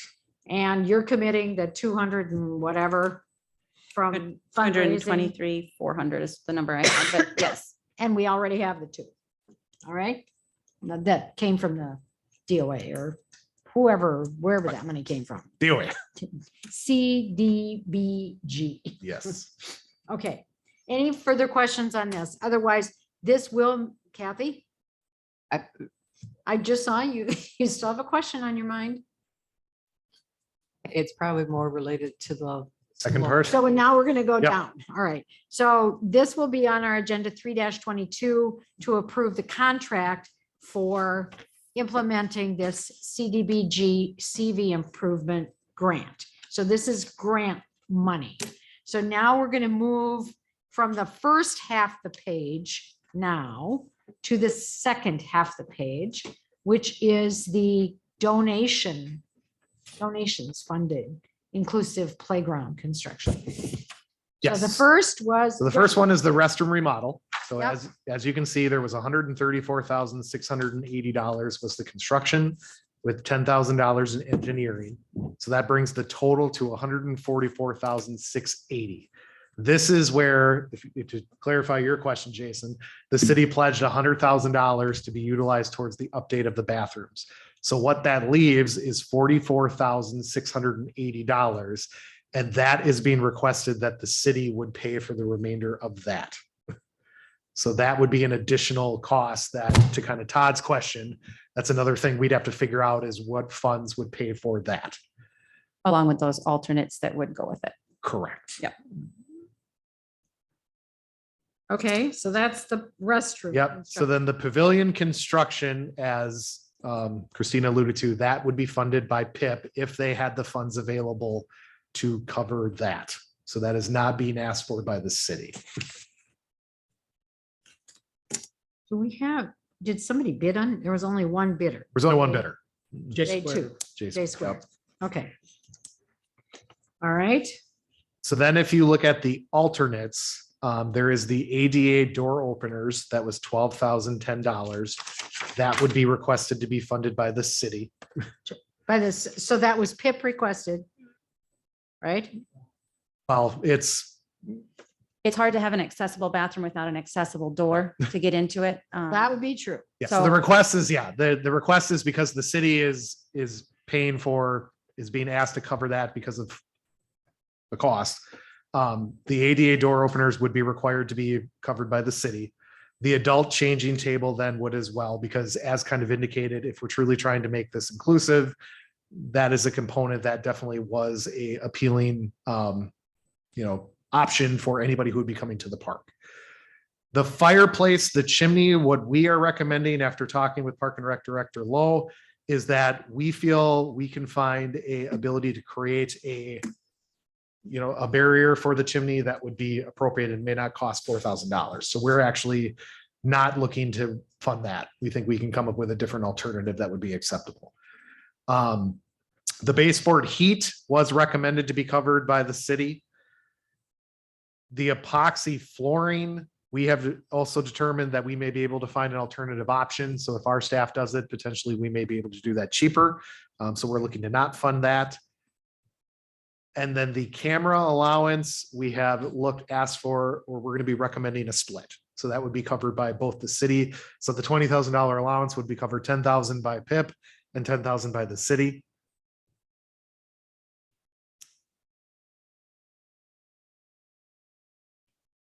And the electrical panel was something that was recommended. That's part of the pavilion. So that would actually be a PIP cost. That's part of that. Is that large enough, 100 amps? I don't know how much you're gonna serve.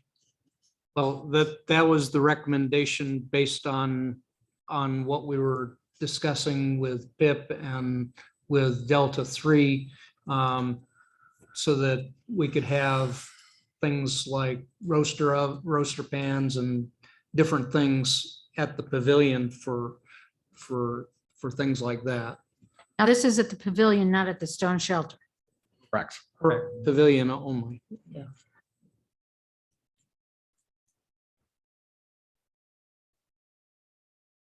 And then the composite wrap was also part of the pavilion. So that would be a PIP related cost. That's a PIP. Oh, so it's in the wrong column on this sheet. You're correct. When I originally did this, I put it under the city column, and it should be under the PIP column, I think. So that's part of the pavilion too. That's part of the pavilion too. So then the restroom remodel, the ADA door openers, the adult changing table, the baseboard heat, all of that comes to just about 61,000, 61,352, 71,352. 71. Yep. 352. So somewhere I didn't add right. Okay. $10,000 probably for the cameras. Oh, yeah, I didn't include the go. cameras yet. There's your The price. cameras, because I'm going to ask a question about the cameras. Yep. We're going out for an RFP on, So that's going to be part of this equation that cost may not be needed. So depending on whether or not we can include that within the RFP, that's a question we're going to be asking them. okay, so that's why I didn't include it to Yes. the So point. there is the because we're potential going that out for an we would RFP. budget for that, but there's the thought Okay. process. So that's another one of those where we could award it, but then if we didn't need it, we could not spend it. Yep. But in the end, we'll need some type of camera system, or we would recommend having some type of camera system, having talked with other inclusive playgrounds of this scale from a vandalism deterrent standpoint.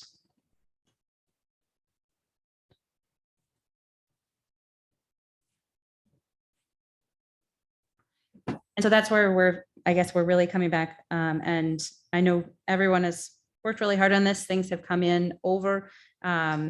If we're looking at covering the extra 164,000 that it went over, we will actually, and Adam, maybe you can clarify if we, as we obviously are going to have to try to continue to fundraise in order to make up that increase, which we're glad to do. As we are, if we cover everything that is on here that Adam went over, including the coverage, we'd be looking at the PIP covering 331,179, plus or minus my math.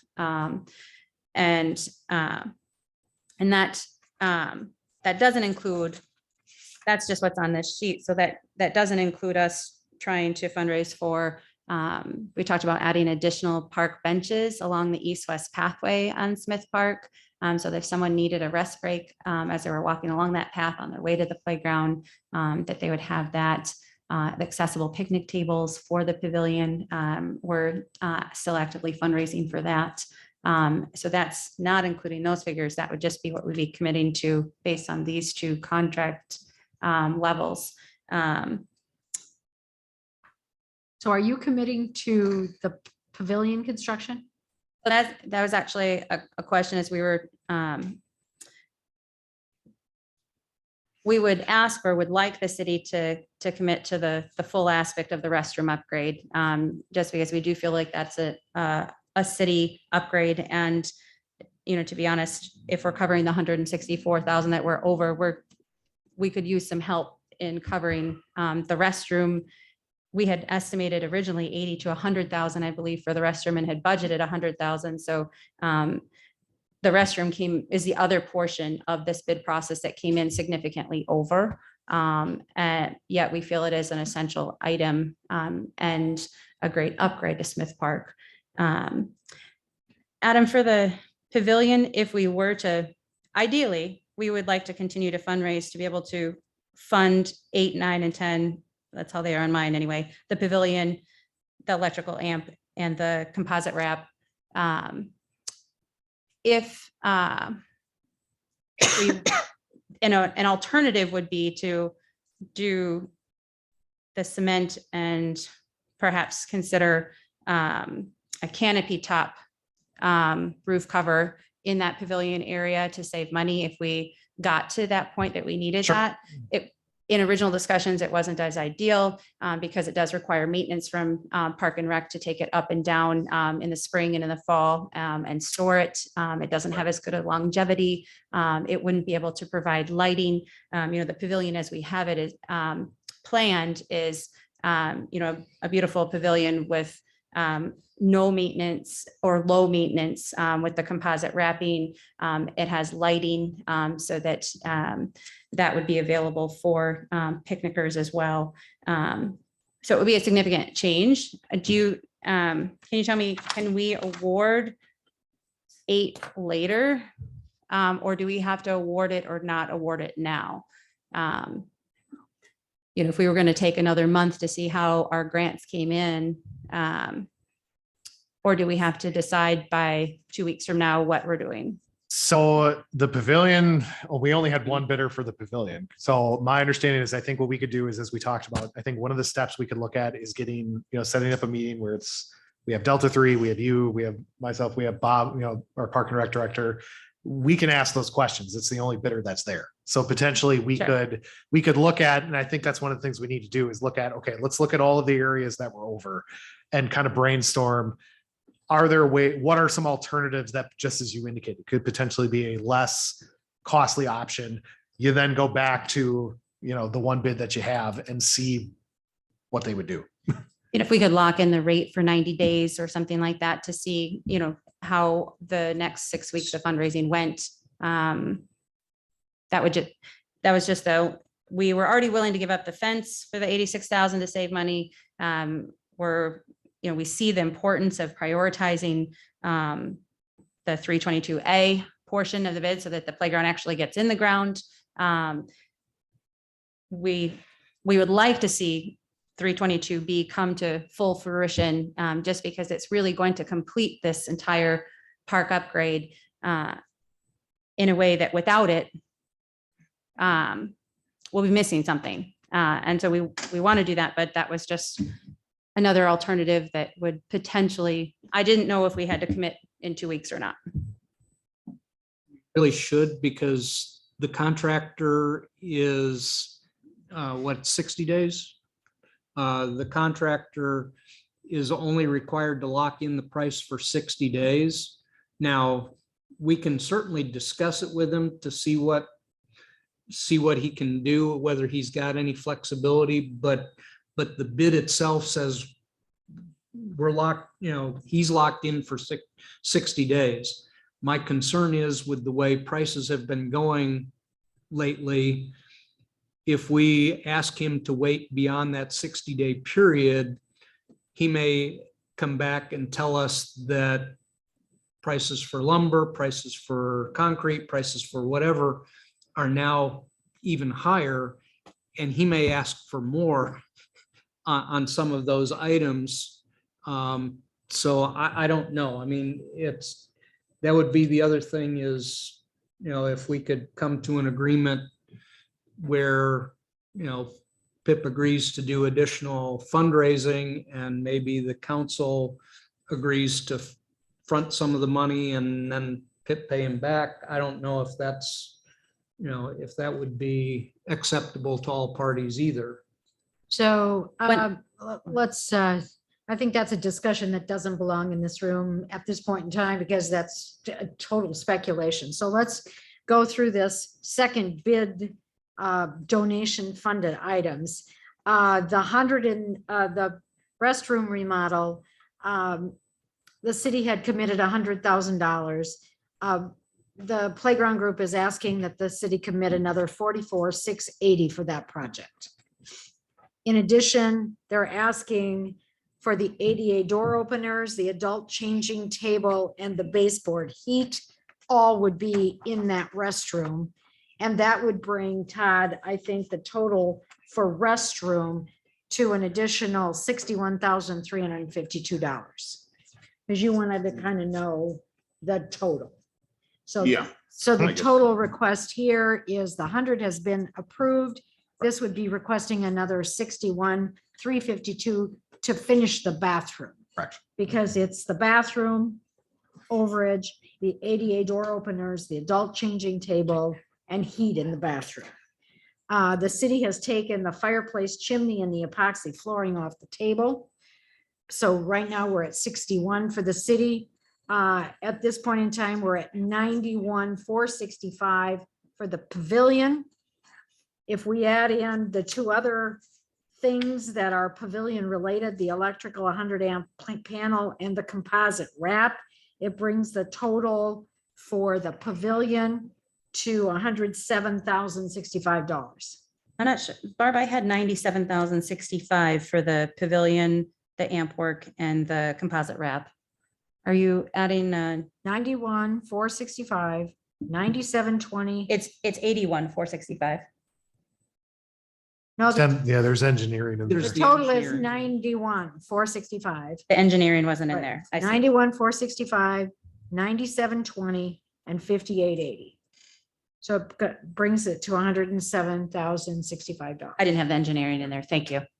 And then the camera thing is just kind of Right. There's out a there. Question mark there, right? And the reason, for us asking for that is if you remember when we came to it originally, all of these items were a part of that original ask for the restroom upgrade. It's just that we were expecting it to be between 80 and 100,000. So when you graciously committed the 100,000, it was an anticipation that you wanted it prioritized to go to the restroom first, but you were actually thinking, and we were too, that there might be extra, and your second priority was the pavilion. And that's where you had kind of guided us on where you wanted that money spent.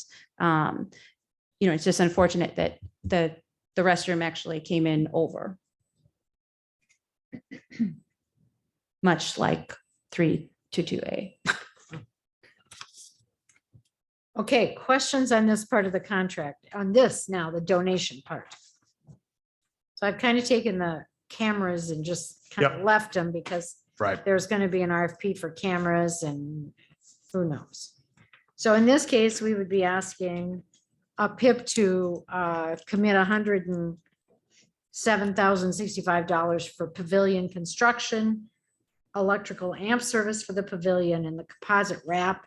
And they would be asking that the city commit another $61,352, which would finish off the restroom conversion from its current state to fully handicap accessible. Correct.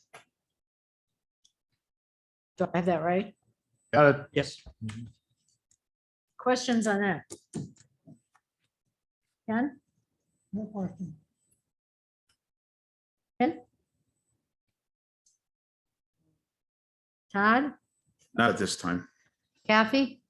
Just clarify, so the lower donation funded items, an additional request from the city is the 61,352. Yep. That's on top of The 51, the 180 from above. 51, 180. 180. It makes it 112, 532. 66. But we'll just call it 112, 532 for the grant and then for the, basically for the bathroom. So Adam and Bob and Howard would be looking to bring us an idea of where they're going to find, what rock they're going to turn over for $112,532. That's my question. You know, the rock, Where's Where's the the rock? rock? Yes. It better be a big one. it better be a big rock, or there must be a money tree somewhere, huh? Yeah. There's one in your backyard, isn't there, Ken? You have a money tree? Oh, sorry, So, Adam, you're gonna have to keep looking. All right. so just another question. The bid or the donations that the Platteville Inclusive Playground have right now, does that cover the 107.65 for the pavilion?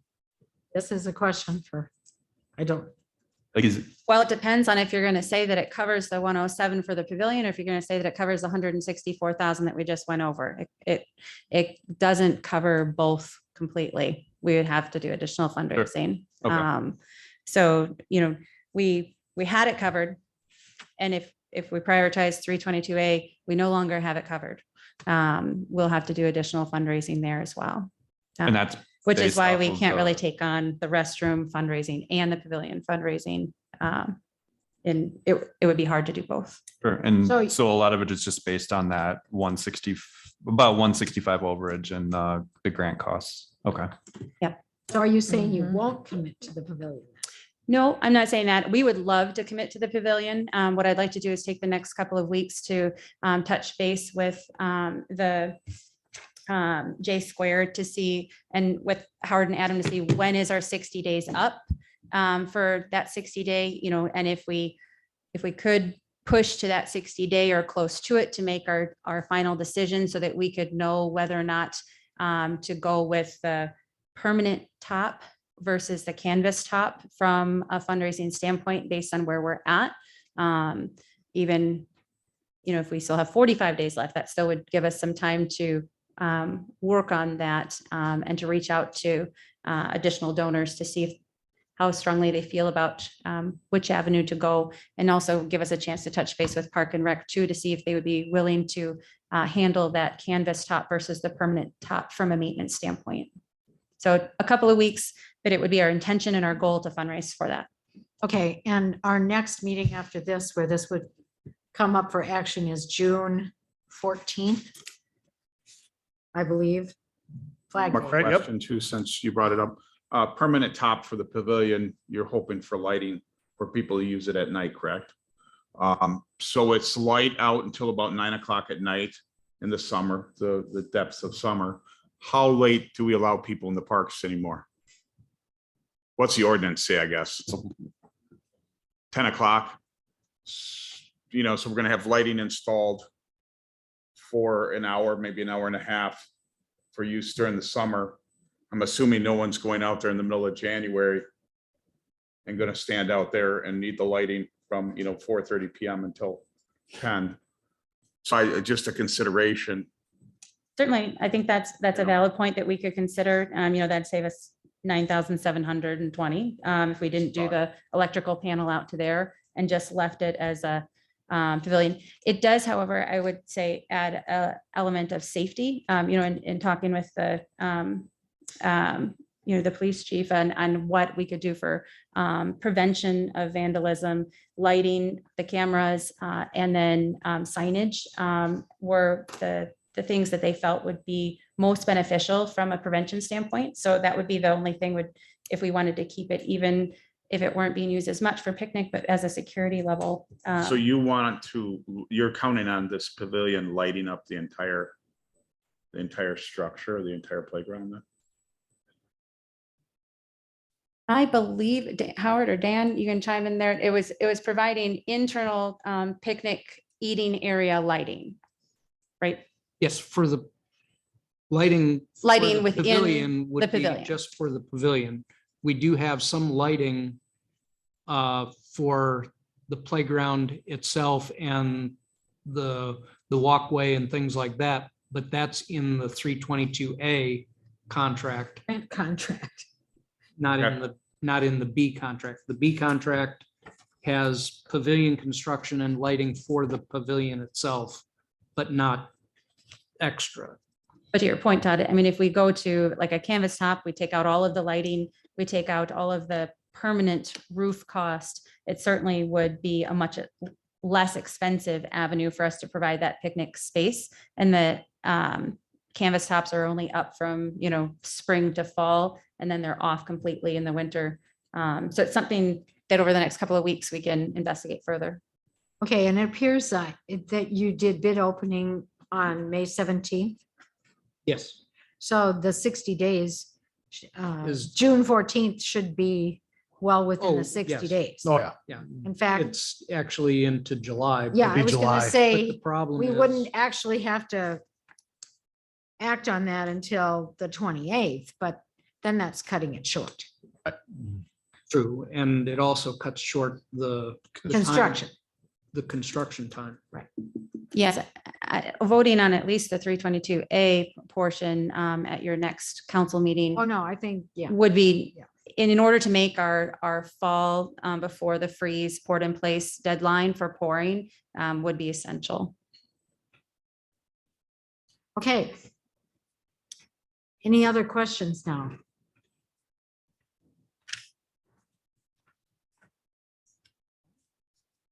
Any other comments, Christine?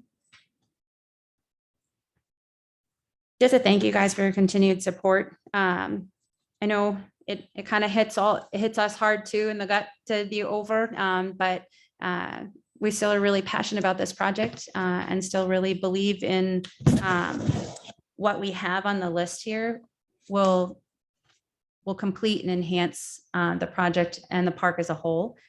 So we're going to do our best to fundraise our portion and appreciate your support and consideration of fundraising the restroom on your side. Good. All right, if anybody has any questions on either of these, the grant part or the donation part, make sure and get them to Adam as there'll be further discussion this week. And hopefully now people understand this little spreadsheet a little bit better. And yeah. Okay, Thank you. thank you. Let's go on to street maintenance. That's exciting. Howard, contract 722. Street Um, maintenance. It's a recurring theme here, but projects are coming in over budget here. When this is our annual project for overlays, we do the mill and overlay like we've been doing on Main Street, and then the thin overlays like we've been doing for a number of years. The issue here is that the cost came in a lot more than expected. The bid for thin overlay is $121.92 a ton. Last year, it was $80.21 a ton. About a 50% increase. I did predict a little bit of an increase, but not quite that much. The mill and overlay last year was $94.95 a ton. And this year it's $167.07 a ton. So what I'm going to recommend is that we do the mill and overlay that would finish the 1996 portion of Main Street, from Stonebridge to Preston and the part that's not included in the West Main Street contract. That's the 57, 318, 38. And then I'm recommending only Second Street for the thin overlays. It still puts us about 15,000 over budget. We'll have to see where we can come up with that. Reason why I was putting Second Street in there was to kind of coincide and work with our sidewalk project and the township sidewalk and street project to try to square that all away. So we can bring this back next time. I'll be working with Nicola on places to find that almost $15,000. So Howard is there's Second Street, Madison to Herman, Herman to Pitt, Pitt to Sylvia, Sylvia to High Point, and High Point to the north city limits. So it's all of Second from Madison north. Correct. Yes.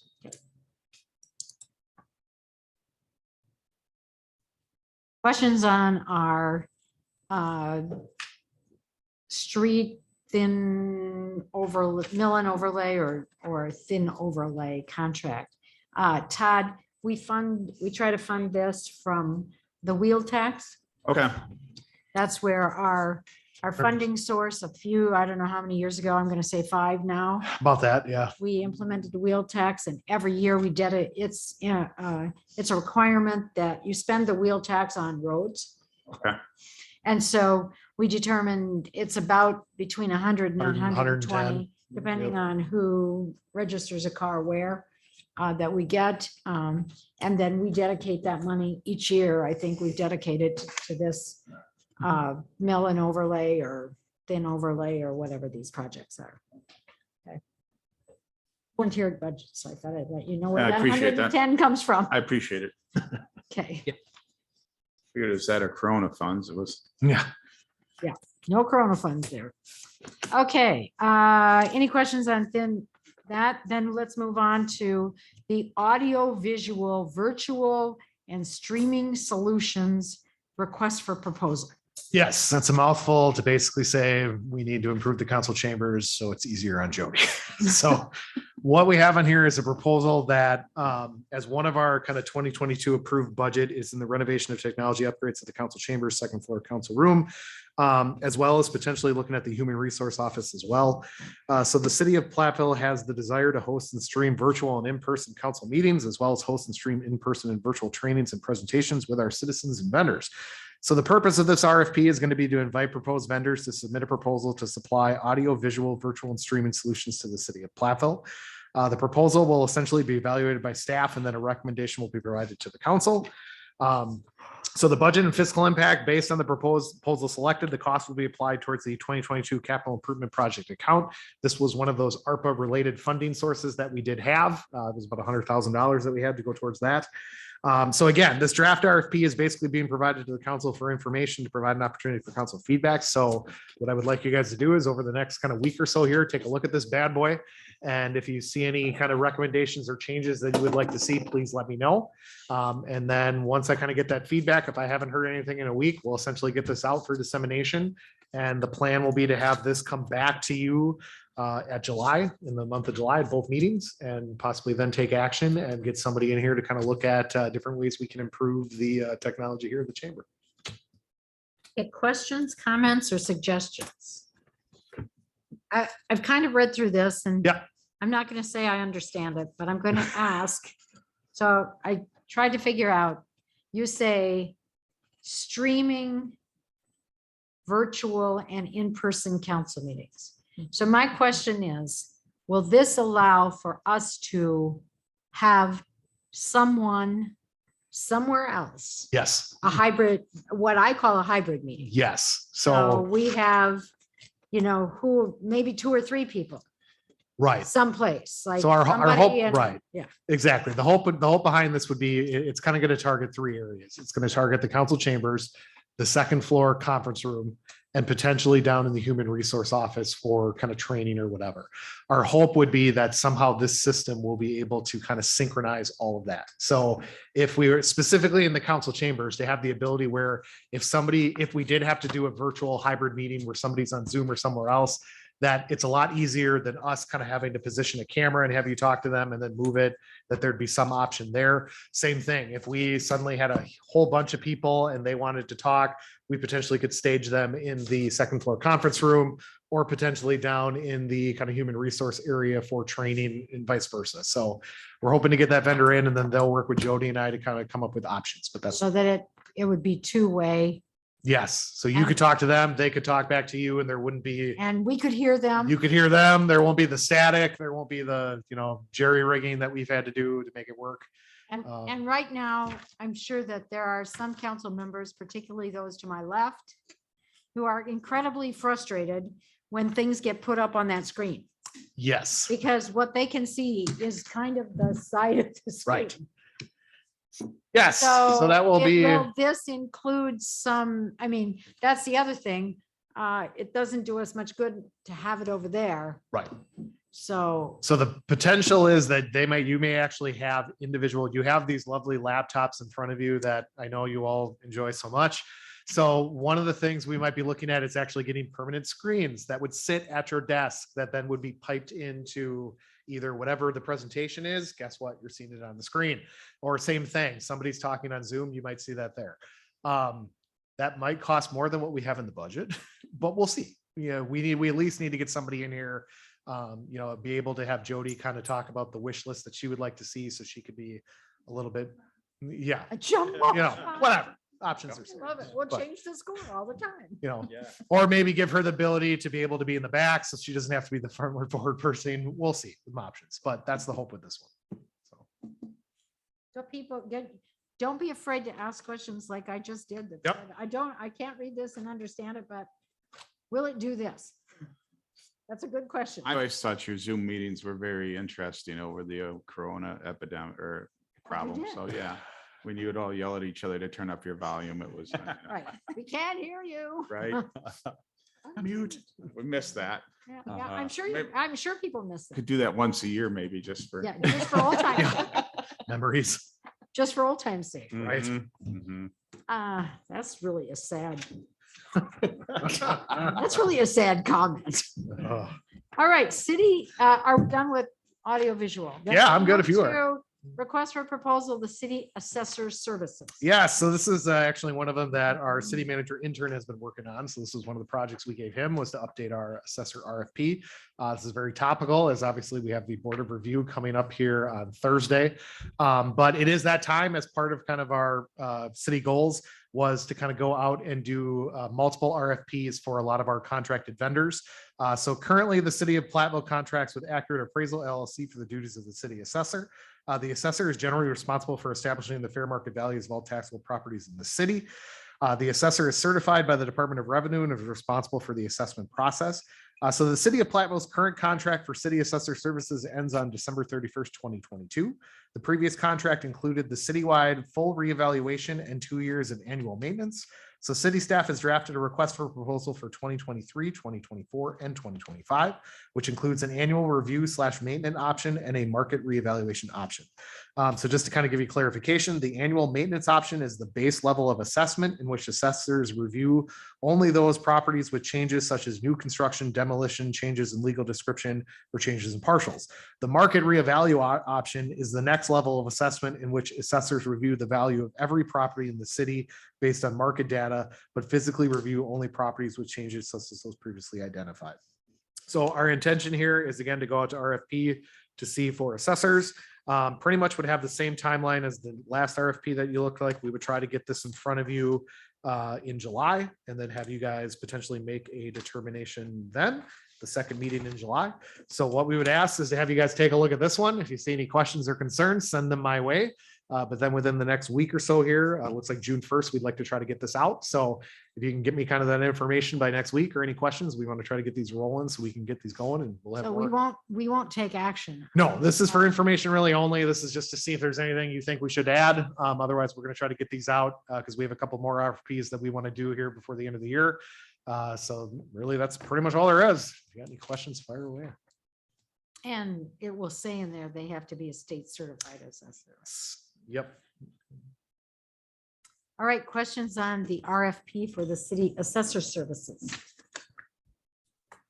Not specifically about this. How often does the city go through the total reevaluation? So that depends on where our percentage is at. So historically, you have to be in all of the categories. So if you think, as it kind of shows in the RFP, we've got residential, commercial, manufacturing, agriculture. All of those percentages essentially have to stay above 90%. If one of those areas dips below 90% and it stays that way for, I believe it's 2 years, they then need to have to do a full reassessment to get everything up. If it goes past, don't quote me, but I believe it's 5, then the state comes in and forces us to do we don't want to do that. So typically about every 3 years, there is going to be some type of a kind of what we're under now, not a full entire city, but they try to do it in quadrants. And as they said, there's the simple way, which is just they look at a particular place, portion of the city, and they just look at, okay, how many new homes were done, how many reconstruction. And then if they start to see a dip, they then go to the next portion of the city, and that could be more of a full reevaluation where they look at everything. They look at every property within that quadrant, market changes, everything else. Am I missing anything, Candace? I think those are the heavy hitters, right? So I think it was 5 years ago that we did a full reassessment in 1 year. We didn't do it by quadrant. Right. We did the full reassessment in 1 year, but then somehow got to pay for it over 3 years. That's my recollection. Right. So we didn't have to pay for it all in 1 year. Correct. Because you have to pay the assessor. It's a big chunk of money to do a full reassessment. Our budget couldn't handle that. So we budgeted over 3 years, and then they did the full reassessment in 2018, yeah. 2018. Yep.